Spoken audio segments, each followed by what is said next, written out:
Hoje o nosso tema vai ser sobre a cosmologia,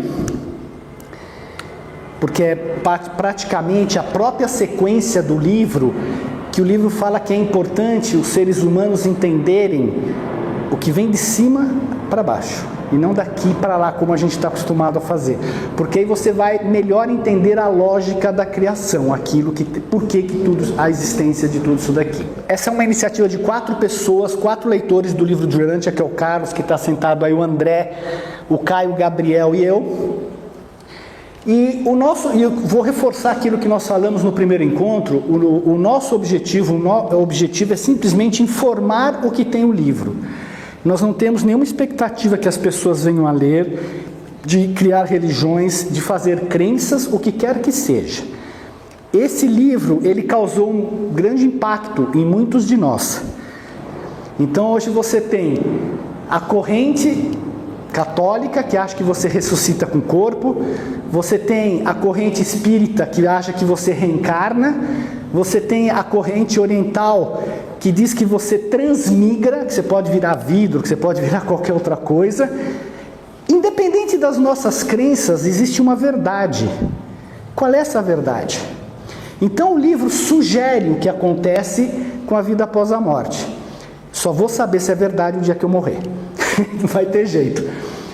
Muito bem, a nossa agenda hoje eu vou fazer uma pequena retrospectiva sobre o que é o livro de Urântia para os que não conhecem, que o Carlos já apresentou. Depois a gente disponibiliza as palestras para os que quiserem.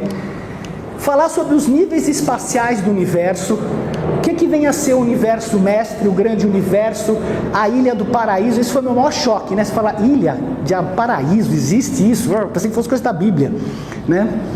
O universo central, os superuniversos. Aqui tem uma coisa super curiosa que o livro esclarece: por que o 7 é fundamental em toda a criação? E hoje todo mundo pensa milhares de coisas a respeito do número 7, o número 1, o número 3, o número 10, ficam divagando. A realidade é tão simples, tão fácil, e a gente tem uma capacidade de divagar enorme. Qual é essa organização dos 7 superuniversos? Tem algumas curiosidades sobre a criação que é super bacana a gente entender o que acontece tanto no universo como um todo, como no próprio universo, no superuniverso do nosso universo. E o que está acontecendo no espaço exterior? Para vocês terem uma ideia, os cientistas, com esses telescópios de grande profundidade, eles já descobriram o espaço exterior. E eles afirmaram faz um tempo atrás que esse espaço, o universo está em expansão, porque ele vê que é um caos. Mas não é assim, é um caos por alguma razão. É que eles conseguem ver através do telescópio aquela parte do universo que está se expandindo. Mas e ele acha que o universo vai se expandir indefinidamente. Ele não entende aonde começa esse universo e por que a gente tem esses círculos externos de desenvolvimento. Quando uma vida é implantada num planeta, quando chega a vida num planeta, esta vida, ela começa a evoluir segundo as ferramentas que ela tem disponível naquele planeta. Então os nossos antepassados temiam os trovões, eles tremiam a chuva, eles queriam negociar com os deuses a colheita, porque se chovesse demais eles passariam fome. E aí você começa a criar uma série de mitos e de crenças a respeito da natureza, porque você não tem conhecimento. E foi assim quando o início da nossa civilização humana, a humana é o ser humano consciente. A civilização do planeta em si tem 300, 400 milhões, quando começou a primeira parte de vida. Mas quando você olha a civilização humana, eles começaram a se desenvolver, e esse desenvolvimento é muito lento. Então, de tempos em tempos, como parte do processo evolutivo do cosmos como um todo, chegam seres que fazem revelações que são compatíveis com aquele nível de consciência daquelas pessoas. Então eles tiram muitas das crenças, eles tiram muito dos mitos e falam, olha, isso daqui é assim. Isso eleva o nível de consciência daquela humanidade. E assim vai indo, paulatinamente, e esse é o processo evolutivo, passo a passo, você vai tendo as revelações e o que vai fazendo, como a gente está no universo evolucionário, que as pessoas e o planeta evoluam como um todo. Pois bem, a nossa primeira revelação que veio, ela veio através do príncipe planetário. Existe um príncipe planetário, tem esses nomes bonitos, mas é um cara que vem administrar isso aqui, em outras palavras. E ele chegou a 500 mil anos atrás, caso raro, onde já tinham 6 raças na humanidade e 500 milhões de seres humanos absolutamente primitivos. E essa foi a primeira revelação passada aos seres humanos. Basicamente, quando ele veio dizer que existia um Deus. Porque até então o homem não sabia se existia um Deus. Deus para o homem era as forças, era a chuva, era o sol. Então ele veio começar a criar a consciência do ser humano a respeito de um Deus, a respeito de uma trindade, a respeito de que havia alguma força acima daquilo que ele via na natureza de uma forma geral. Por exemplo, para que serviria uma revelação agora? É só para eu brincar o que eu falei para vocês. Qual é o verdadeiro objetivo da morte? O que acontece após a morte? Isso precisa de uma revelação. Quem está certo? É o budismo, é o catolicismo, é o espiritismo? Quem está certo? Existe uma verdade independentemente das nossas crenças. No passado, a humanidade acreditava que o Sol girava em torno da Terra. E aquilo era uma crença, mas a verdade é, depois de muito tempo, eles descobriram a verdade. Então, esta é a eliminação de erro que uma revelação traz. Ela coordena os fatos e observações conhecidas ou prestes a serem conhecidas. Por exemplo, o livro chegou em 35. Os reveladores falaram assim: o mundo vai passar por turbulências, publique somente depois, tal. Veio a Segunda Guerra Mundial 5 anos depois. Ponto. Quer dizer, ele já sabe de alguma coisa que vai acontecer. Eles não predizem o futuro, eles não podem interferir no livre-arbítrio da humanidade. Mas tem coisas que eles falam assim: olha, o caminho é esse. O resgate de partes importantes do conhecimento perdido relativo a acontecimentos de épocas no passado distante. Hoje a nossa antropologia é uma das coisas muito confusas. Aonde surgiu o homem? Que lugar surgiu o homem? Quem é o ser humano? Como é que ele foi colocado na Terra? Existe uma enorme confusão também a respeito disso. Cada hora você acha evidências diferentes. Agora acharam homens anteriores, falam, não é possível o que descobriram agora. Então o livro revela e fala o que aconteceu de verdade naquela parte. Fornecimento de informações que irão preencher lacunas importantes no conhecimento adquirido e apresentar dados cósmicos de modo a iluminar ensinamentos espirituais contidos na revelação que o acompanha. Até o presente momento foram feitas 5 revelações à humanidade, segundo o livro de Urântia. A primeira foi quando o príncipe planetário chegou a 500 mil anos. A segunda foi a vinda de Adão e Eva como elevadores biológicos há 38 mil anos atrás. A terceira, o Melquisedeque de Salém, há 4 mil anos. A bem da verdade, a função dele foi preparar a vinda de Cristo para cá, porque se a humanidade perdesse a centelha, o espírito do que é Deus, Trindade, Cristo não poderia vir. Os ensinamentos de Jesus, dados há 2014 anos atrás, e o livro de Urântia, que chegou a 75 anos. O que contém o livro de Urântia? O livro de Urântia é dividido em 4 partes. A primeira parte é o universo central e os superuniversos. Então ele explica o que está fora daqui, como é constituído isso daí. A segunda parte ele fala especificamente do universo local, como o nosso universo foi formado. A terceira parte ele explica a história de Urântia, como Urântia é o nome do nosso planeta cosmicamente, como o Urântia foi formado, como a vida se estabeleceu aqui, como esta vida evoluiu desde os animais até chegar à vida inteligente dos seres humanos e qual é o caminho que a gente tem que continuar, e a vida, os ensinamentos de Jesus.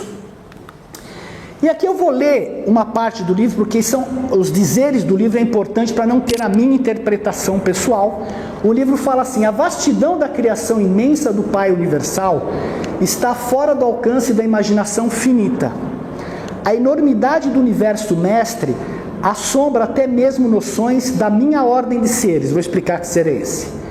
A mente mortal, contudo, muito pode ser ensinado sobre o plano e os arranjos dos universos.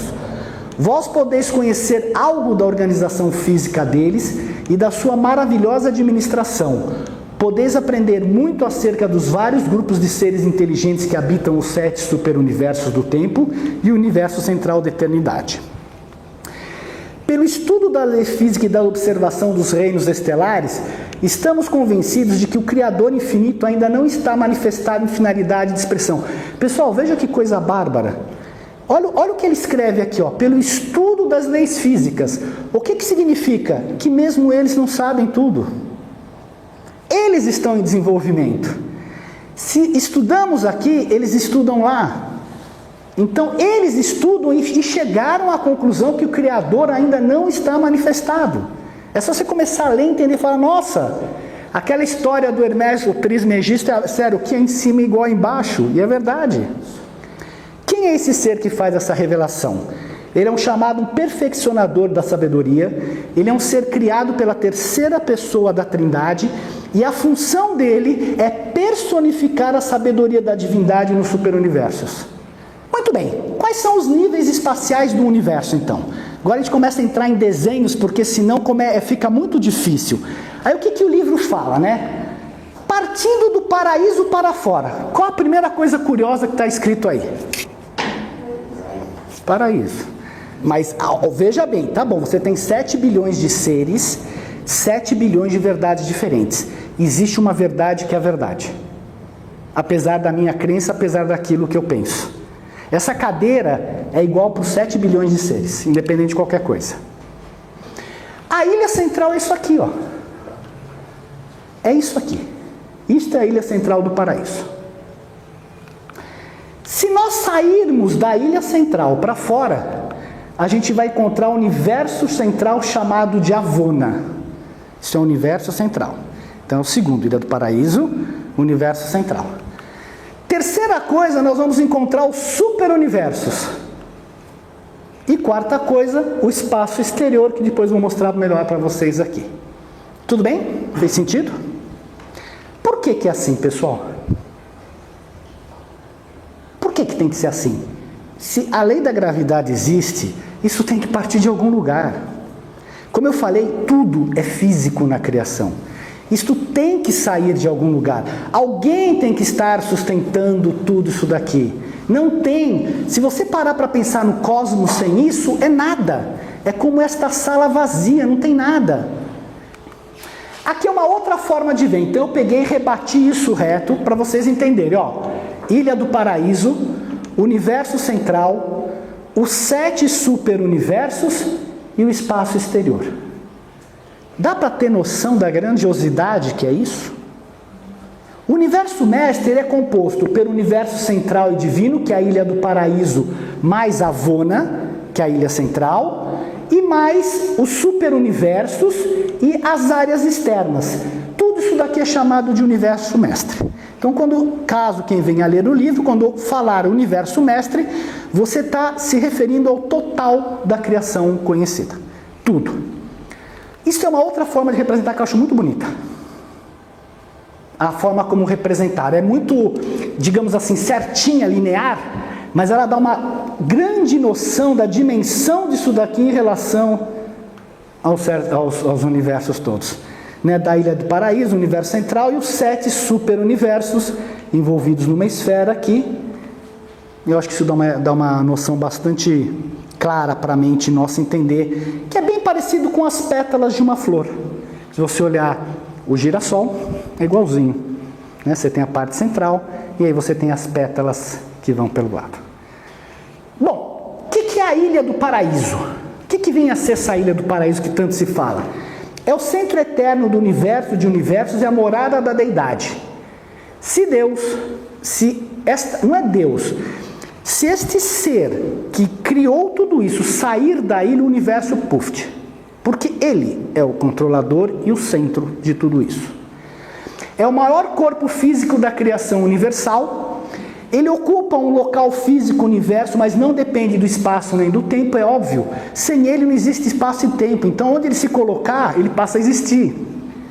E todas as criaturas dos 7 superuniversos ocupariam apenas 4% da área reservada do paraíso, para vocês terem uma ideia. O paraíso, bem da verdade, é dividido em 2 partes. O que ele chama é que nem um prato, ele não é uma coisa redonda, ele é um prato assim. E tem a parte superior, que é a morada das deidades, e a parte inferior, onde há o controle de todas as energias que são os circuitos energéticos que andam pelo universo. tudo nessa parte inferior. Tá? O paraíso não é uma parte da criação universal, nem uma parte real do universo eterno de Avona. É eterno, estacionário. Aqui a gente vai começar a entender as leis da física. Ele é estacionário, ele não é temporal. O paraíso não tem movimento, sendo a única coisa estacionária em todo o cosmos. A ilha tem uma localização no universo, mas nenhuma posição do espaço. Quem me explica isso? Como é que nós temos essa forma física? Isso foi criado ao acaso? Não. Isso existem seres que estão pensando e criando essas formas físicas. Também não é acaso. Para a ciência, tudo é acaso. Tá bom, é um ponto de vista que nós temos agora. Tomara que um dia se chegue a ver que talvez não seja tudo acaso. Que existe um plano universal que parte do paraíso que trabalha tudo isso. A ilha do paraíso. E o que é a ilha do paraíso? Aí você fala, bom, o que vem a ser? Ela é um controlador único. Ela simplesmente é um local que controla tudo, que exerce influência sobre a reação e conduta de tudo que acontece no universo, de onde todos os circuitos do Pai, do Filho, do Espírito saem e retornam para Ele. Como é que vocês acham que o Pai Universal tem contato com todos os universos? São circuitos.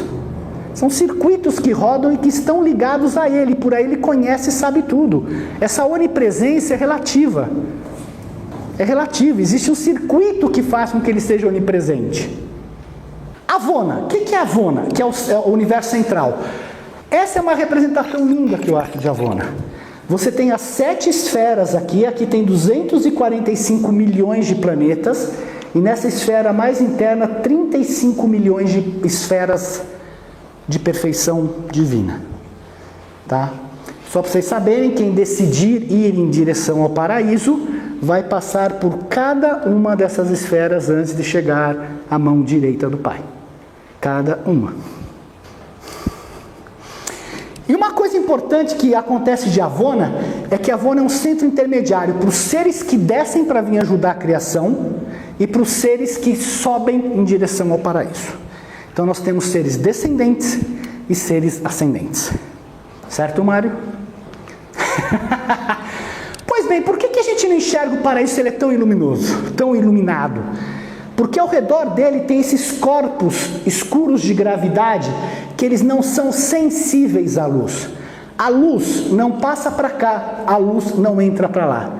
Porque senão dos 7 superuniversos você já conseguiria ver a luz desse paraíso que é tão gigantesco. Então é por isso que a gente não enxerga o paraíso. Então aqui você vai ter as 7 esferas secretas do Pai, os 7 mundos luminosos do Filho Eterno e as 7 esferas imensas do Espírito. Cada uma tem a sua função. As 7 esferas secretas do Pai, o Pai Universal é o segredo da realidade e da outorga do Espírito para os seres. É a origem e o destino da personalidade, é o controlador da energia, o sustentador universal. Olha, e através do circuito da gravidade universal centrado em si, o Pai é consciente de todas as autoconsciências através da criação. Então, aqui você entende o que vem a ser a onipresença. É um circuito, não é que o Pai esteja presente, ele está focalizado lá, mas a onipresença é feita através de um circuito. É diferente. O Filho, ele é responsável pela energia espiritual, enquanto o Pai é responsável pelo espírito e pela personalidade que nós temos. Este Filho é responsável pela energia espiritual todinha do universo. Então o circuito do espírito vai e gira em torno do Filho, enquanto que na mente do espírito ele é responsável pela mente. A mente vem do espírito, da terceira pessoa da Trindade. É o centro da gravidade da mente. E as esferas são ocupadas pelos 7 espíritos mestres que administram todos os universos. Muito bem, girando no sentido anti-horário estão os 7 superuniversos. Então nós temos estático, sentido horário, sentido anti-horário. E isso dá o equilíbrio físico. Físico para manutenção de tudo isso daqui. Os 7 superuniversos não são organizações físicas primárias.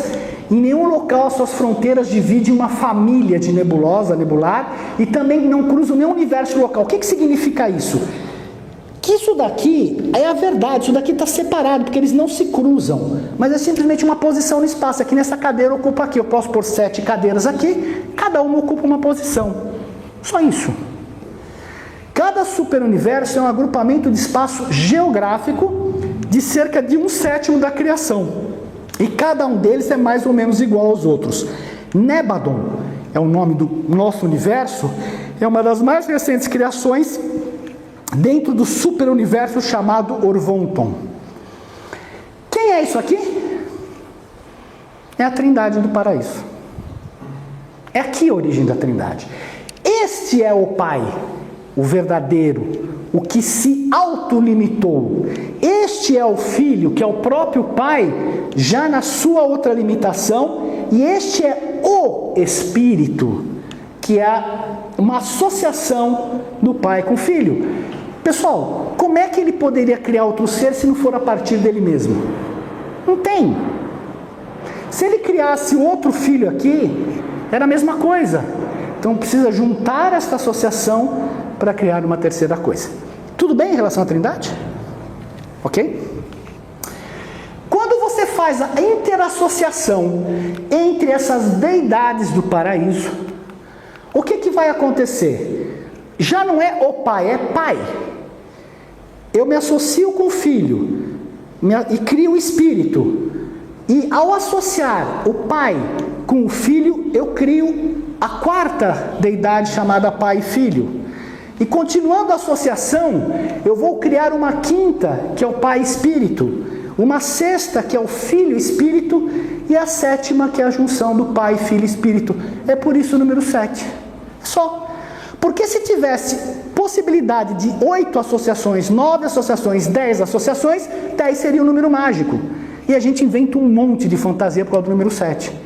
É simplesmente porque o Pai, a partir dele, começa a se transformar, a se associar e vai criando, e a possibilidade da associação de um triângulo são 7.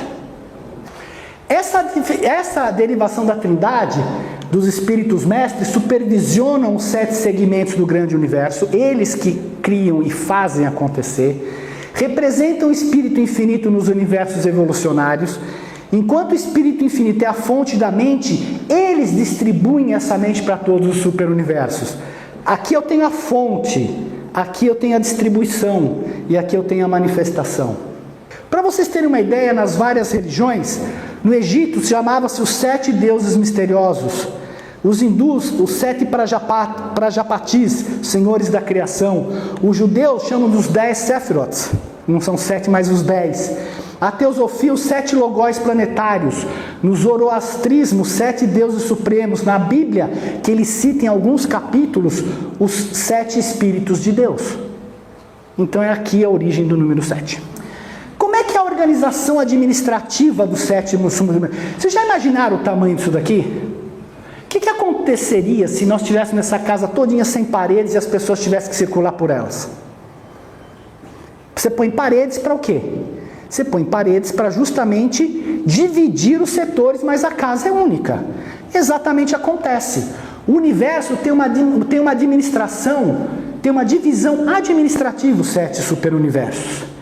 E essa divisão administrativa é o seguinte. Eu começo aqui pela ilha central do paraíso. Quando eu chego no superuniverso, não dá para ver aqui, ele é dividido em setores maiores. Nós vamos ver, tem 10 setores, depois eu vou explicar para vocês. Setores maiores. Cada setor maior, olha aqui, ó, tem um chamado setor menor.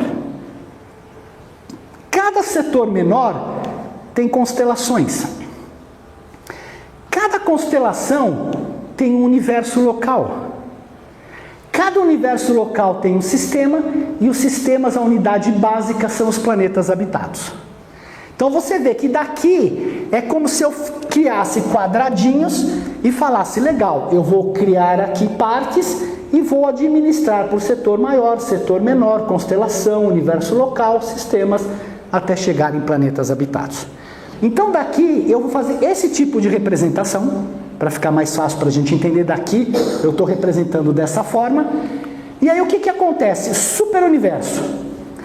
Cada cada superuniverso tem as características do espírito mestre que o administra. Portanto, o superuniverso número 1 é dirigido pelo Pai, o número 2 pelo Filho, o número 3 pelo Espírito e assim sucessivamente. Ele imprime aquela característica no superuniverso. Muito bem, cada setor maior desse é dividido em 100 setores menores. Por isso que você tem essas bolinhas aqui, tá vendo? Ó? Então eu tenho 10 aqui, aqui dentro dessas bolinhas eu tenho 100 setores menores. Ok? Cada setor menor eu tenho 100 universos. Vocês podem ver que o universo todo é decimal. Tudo é de 10 em 10, é uma coisa curiosa isso. Dentro aqui do setor menor, eu vou ter o que? 100 universos locais. 100 universos. O universo local é uma obra pessoal de um Filho Criador do paraíso. Então a função da segunda pessoa da Trindade é criar filhos, e esses filhos vão sair pelo espaço criando universos locais. A ordem dos Micaéis, eles são chamados ordem de Micaéis. E aqui tem uma confusão com a Igreja Católica que chama de Anjo Miguel, que é uma referência ao Micael, que é o criador do nosso universo local. E ele administra 10 milhões de planetas habitados. Então, cada filho da segunda pessoa da Trindade administra 10 milhões de planetas habitados. No senso comum, uma constelação é um grupo de estrelas que aparecem próximas uma das outras no céu, que quando ligadas formam uma imagem de um animal, objeto ou seres fictícios. Em gramática é o coletivo de estrelas, qualquer conjunto de estrelas pode ser chamado de constelação. Só que em 1930, um astrônomo chamado Eugène Joseph Delport, ele falou assim: mas para a astronomia, a constelação é uma região no céu, conforme proposto e adotada pela União Astronômica Internacional. Então, esta região aqui eu posso chamar de constelação. Ponto. Se ela vai ter uma forma, não vai ter, mas eu chamo de constelação. Nesse conceito astronômico, pertence a uma constelação não somente estrelas, mas qualquer objeto celeste que, visto a partir da Terra, esteja contido nesta região, mesmo sem qualquer ligação astrofísica com esta parte. Na verdade, normalmente estão bastante distantes uns dos outros, tudo que está em uma constelação mantém apenas um vínculo e ligação aparente. Por exemplo, olha, esta galáxia, a NGC 4414, ela está na constelação de Coma Berenices. É uma galáxia, mas ela está numa constelação, tem 55 mil anos-luz de diâmetro e está a aproximadamente 60 milhões de anos-luz da Terra. Então, dentro de uma constelação, eu tenho uma galáxia. Cada constelação, então, tem 100 mil planetas habitáveis, esferas arquitetônicas como sede central, governado por um Altíssimo e possui um fiel dos dias como observador da Trindade, isso não importa. E cada sistema, agora nós chegamos na unidade básica da administração, tem 1000 mundos habitados. Então, o nosso sistema tem 1000 mundos habitados onde a gente vive. Tá?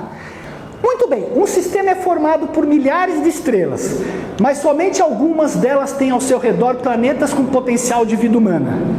Em 1935, quando o livro foi entregue, Satânia, que é o nome do nosso sistema, e aí que vocês vão entender por causa dos seres rebelados, que ficou chamado de Satã, porque o nosso sistema chamava Satânia, então ficou Satã, já comportava 619 mundos habitados e mais 200 em evolução. Então nós somos um sistema ainda jovem, temos 619 mundos habitados.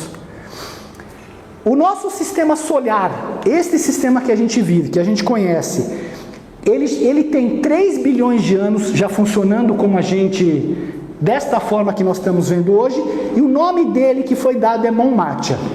Exatamente dessa forma ele tem 3 bilhões de anos. Urântia, a Terra, é o terceiro planeta a partir do Sol registrado com o número 606 de Satânia.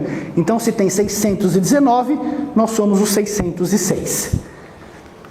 Urântia atingiu seu tamanho atual há 1 bilhão de anos atrás, e a vida humana pensante, não a vida animal, surgiu há 1 milhão de anos. Aqui. Esse é o nosso número no paraíso. Quando um apóstolo viu este número, de alguma forma, ele associou 666 com o número da besta. Por quê? Porque esse número para aquela época era tão grande que eles não conseguiam entender, como nós não conseguimos entender agora o que representa 150 milhões de anos-luz. Então essa história do 666, que é o número da besta, do Apocalipse, é crença. Foi nascido qual foi o apóstolo que viu isso? Eu não me lembro o nome dele. O João. Ele viu isso daqui, ele só conseguiu entender esse final aqui e associou esse número gigantesco como o número da besta. Nosso sistema chama-se Satânia, ele está na constelação de Nor-Latiadec, no universo local chamado Nébadon, no superuniverso chamado Orvonton.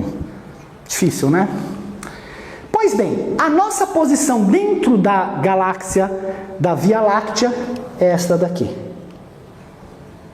Você sabe o que é isso? Sabe o que é isso? Sei. Subnitrato de pó de nada. E tem gente que se acha importante. E aí onde é que nós estamos localizados aqui dentro?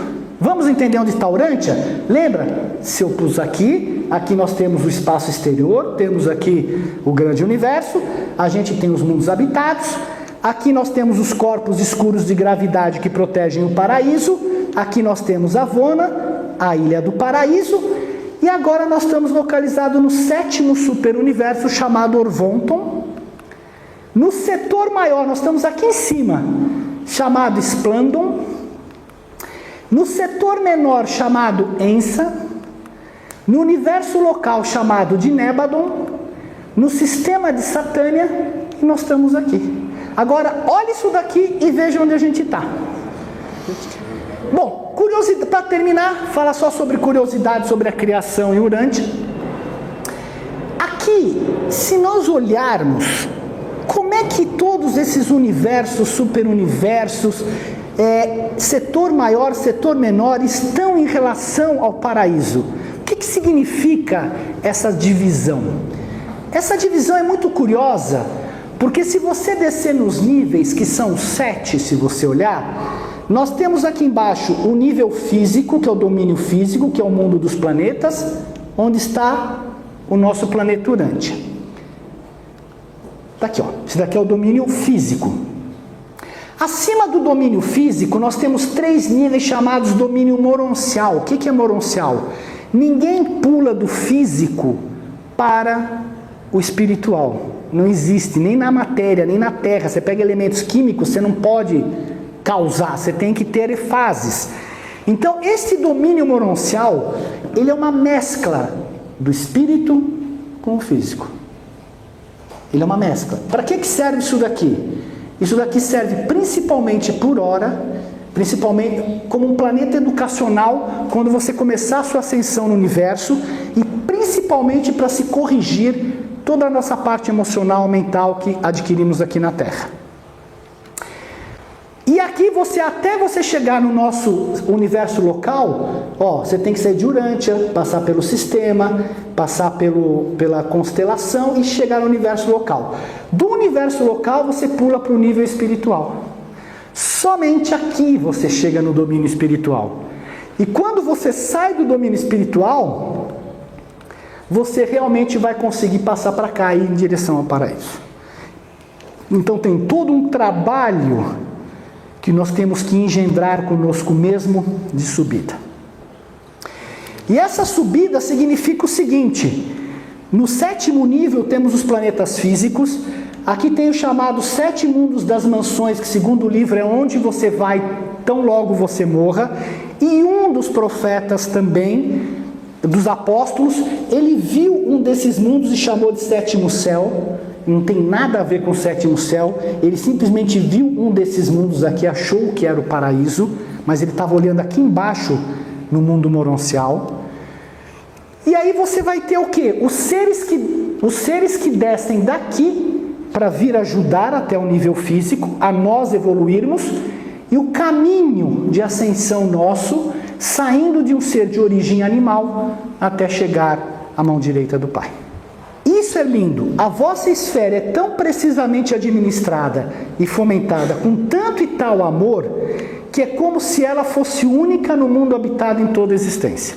Apesar de tudo que a gente fez, o nosso Pai Criador, Ele habita, Ele faz, Ele cuida do nosso planeta, apesar da aparente caos que a gente vive, e que o pessoal fala, não é possível uma esfera ser cuidada com tanto amor e carinho como a nossa.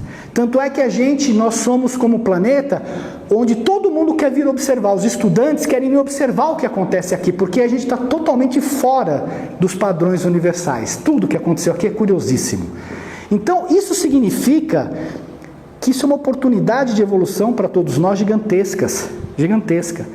Se a gente realmente quiser se transformar, quiser caminhar para o interior, isso significa que nós temos, apesar da dificuldade de viver aqui, do sofrimento, é uma oportunidade evolutiva gigantesca. E o espaço exterior, esse espaço exterior, o que ele é, esse espaço exterior aqui?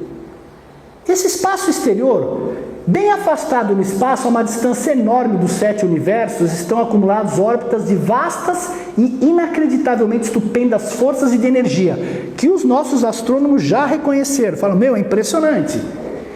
Entre os circuitos de energia dos 7 universos, esse gigantesco cinturão exterior de atividade é uma zona espacial de relativa quietude, que é isso aqui.